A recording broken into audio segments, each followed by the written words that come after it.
Bismillahirrahmanirrahim. Assalamualaikum warahmatullahi wabarakatuh.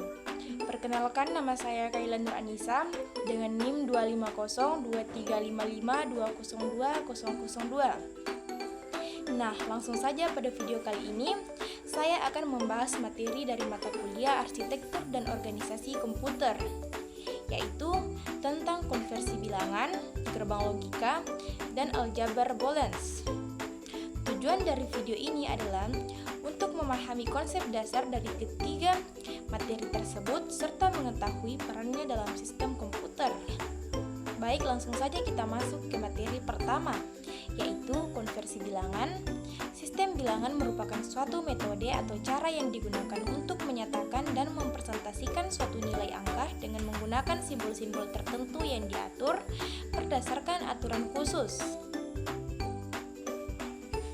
Aturan utama dalam sistem bilangan adalah adanya basis atau radix yaitu jumlah simbol yang digunakan dalam sistem tersebut untuk membentuk berbagai angka. Dalam kehidupan sehari-hari, manusia menggunakan sistem bilangan deksimal atau berbasis 10 yang terdiri dari 10 simbol yaitu angka 0 sampai dengan 9.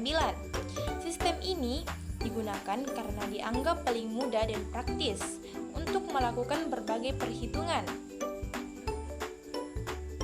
Namun, dalam bidang ilmu komputer dan teknologi digital, sistem bilangan yang digunakan tidak hanya deksimal, tetapi juga sistem bilangan lainnya seperti yang pertama ada sistem bilangan biner yang berbasis 2, yang kedua ada sistem bilangan oktal yang berbasis 8, yang ketiga itu ada sistem bilangan heksadesimal yang berbasis 16. Perbedaan sistem bilangan ini menyebabkan perlunya suatu proses yang disebut konversi bilangan, yaitu proses mengubah suatu bilangan dari satu sistem bilangan ke sistem bilangan lainnya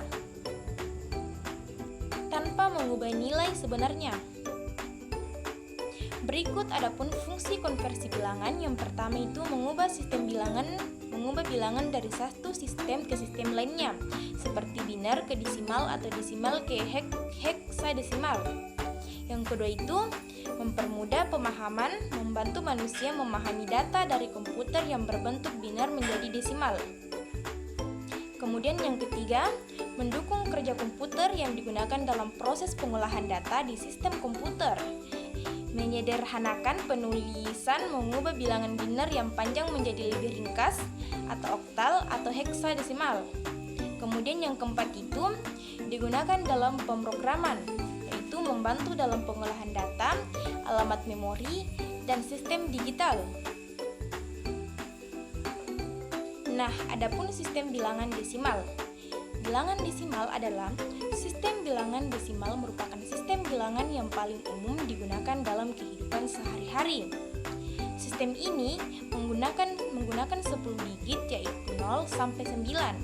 Dalam sistem ini, setiap digit memiliki nilai berdasarkan posisi atau nilai tempat yang merupakan pangkat dari 10. Nah, adapun sistem bilangan biner adalah sistem bilangan yang hanya menggunakan 2 digit, yaitu 0 dan 1. Sistem ini digunakan dalam komputer karena sesuai dengan prinsip kerja perangkat elektronik yang hanya mengenal 2 keadaan angka, maka nilainya akan semakin besar. Dalam bidang ilmu komputer dan teknologi digital, sistem bilangan yang digunakan tidak hanya deksimal, tetapi juga sistem bilangan lainnya seperti sistem bilangan binars yang berbasis 2, yang kedua sistem bilangan oktal yang berbasis 8, yang ketiga sistem bilangan heksadesimal yang berbasis 16. Perbedaan sistem bilangan ini menyebabkan perlunya suatu proses yang disebut konversi bilangan, yaitu proses mengubah suatu bilangan dari satu sistem bilangan ke sistem bilangan lainnya tanpa mengubah nilai sebenarnya. Nah, adapun hubungan antara sistem bilangan diantaranya, hubungan antar sistem bilangan sangat penting dalam mempercepat proses konversi. 1 digit heksadesimal sama dengan 4 bit binars, 1 digit oktal sama dengan 3 bit biner. Hal ini memungkinkan konversi langsung tanpa melalui desimal. Dalam sistem komputer, hubungan antar sistem bilangan merupakan dasar penting dalam proses pengolahan data.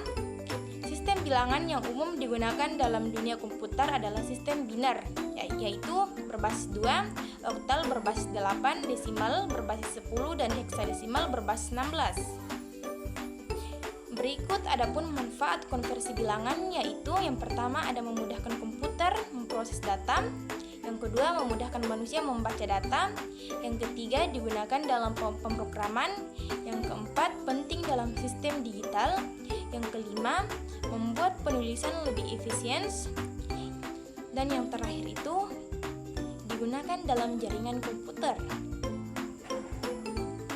Selanjutnya ada materi kedua mengenai gerbang logika. Gerbang logika merupakan komponen dasar dalam sistem digital yang digunakan untuk melakukan operasi logika terhadap satu atau lebih masukan atau input sehingga menghasilkan keluaran output. Gerbang logika bekerja dengan menggunakan sistem bilangan biner.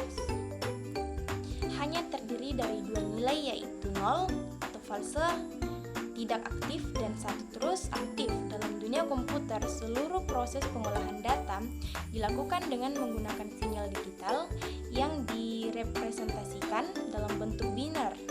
Oleh karena itu, gerbang logika menjadi dasar utama dalam pembentukan rangkaian digital dan sistem komputer. Secara fisik, gerbang logika dibangun menggunakan komponen elektronik seperti transistor dan diolah yang dirangkai sedemikian rupa sehingga dapat menghasilkan output sesuai dengan aturan logika tertentu. Kombinasi dari berbagai gerbang logika akan membentuk rangkaian yang lebih kompleks, seperti CPU, memori, dan perangkat digital lainnya. Berikut fungsi gerbang logika dapat dijelaskan sebagai berikut. Yang pertama itu mengolah data binars. Gerbang logika berfungsi untuk memproses data digital yang hanya terdiri dari dua nilai, yaitu 0 dan 1. Semua informasi dalam komputer diubah ke dalam bentuk ini sebelum diproses. Kemudian yang kedua, menentukan keputusan logika. Gerbang logika digunakan untuk menentukan hasil berdasarkan kondisi tertentu. Misalnya, apakah suatu kondisi bernilai benar atau salah. Yang ketiga, membentuk rangkaian digital. Gerbang logika merupakan dasar dalam pembentukan rangkaian digital yang lebih kompleks seperti rangkaian penjumlahan, multiplexers, dan lain-lain. Kemudian yang keempat, digunakan dalam proses perhitungan. Dalam ALU, gerbang logika digunakan untuk melakukan operasi matematika seperti penjumlahan dan pengurangan. Selanjutnya, ada kelima, mengontrol alur data dalam komputer. Gerbang logika membantu mengatur jalannya data dalam sistem komputer, termasuk proses pengembalian keputusan pada program. Selanjutnya yang terakhir, digunakan dalam sistem otomatis. Gerbang logika juga digunakan dalam sistem otomatis seperti lampu lalu lintas, alarm, dan perangkat elektronik lainnya. Nah, dari adanya fungsi-fungsi tersebut, gerbang logika menjadi bagian yang tidak terpisahkan dari seluruh sistem komputer. Berikut sifat-sifat gerbang logika. Yang pertama, bekerja dengan sistem binars. Yang kedua, memiliki aturan logika tertentu. Yang ketiga, menghasilkan output berdasarkan input. Yang keempat, memiliki tabel kebenaran. Dan yang kelima, dapat digabungkan menjadi rangkaian yang lebih kompleks. Dan yang terakhir itu bersifat deterministik dan memiliki simbol dan notasi yang khusus. Nah, gerbang logika memiliki peran penting dalam arsitektur komputer. Yang pertama, digunakan dalam memori untuk menyimpan data. Yang kedua, digunakan dalam CPU untuk memproses instruksi. Dan yang terakhir itu digunakan dalam sistem digital lainnya. Berikut, gerbang logika memiliki kelebihan diantaranya mampu memproses data dengan cepat, yang kedua memiliki tingkat akurasi tinggi, yang ketiga menjadi dasar dari semua sistem digital, dan yang keempat dapat dikombinasikan menjadi rangkaian yang lebih kompleks. Selanjutnya ada materi ketiga mengenai aljabar Boolens. Aljabar Boolens merupakan cabang dari ilmu matematika yang digunakan untuk melakukan operasi logika terhadap nilai yang hanya memiliki dua kemungkinan, yaitu O, salah, dan 1, benar. Nah, dalam dunia komputer, semua data yang diproses oleh sistem komputer pada dasarnya diubah ke dalam bentuk bilangan binars. Oleh karena itu, aljabar Boolens menjadi dasar utama dalam memahami bagaimana komputer bekerja, terutama dalam hal pengolahan data dan pengambilan keputusan. Nah, aljabar Boolens memiliki banyak fungsi penting dalam sistem komputer dan teknologi digital. Berikut penjelasannya yang lebih lengkap. Yang pertama itu mengolah data binars, yang kedua menyederhanakan operasi logika, yang ketiga mengurangi penjumlahan gerbang logika, yang keempat dasar perancangan gerbang logika, yang kelima mendukung sistem pengembalian keputusan, dan yang terakhir itu meningkatkan efisiensi sistem. Berikut, hukum-hukum ini digunakan untuk menyederhanakan ekspresi logika, diantaranya ada hukum identitas, yang kedua hukum dominasi, yang ketiga hukum idempotens, yang keempat hukum komplements, dan yang kelima itu hukum De Morgans. Selanjutnya ada kelebihan aljabar Boolens. Yang pertama itu meningkatkan efisiensi rangkai digital, yang kedua menghemat biaya produksi, yang ketiga menjadi dasar utama sistem komputer, yang keempat mempermudah pemrograman, yang kelima mudah dipelajari dan dipahami, dan yang keenam meningkatkan kecepatan dan kinerja sistem. Demikian materi yang dapat saya sampaikan pada video kali ini. Semoga penjelasan mengenai konversi bilangan, gerbang logika, dan aljabar Boolens dapat membantu teman-teman dalam memahami dasar-dasar arsitektur dan organisasi komputer. Terima kasih atas perhatiannya. Wassalamualaikum warahmatullahi wabarakatuh.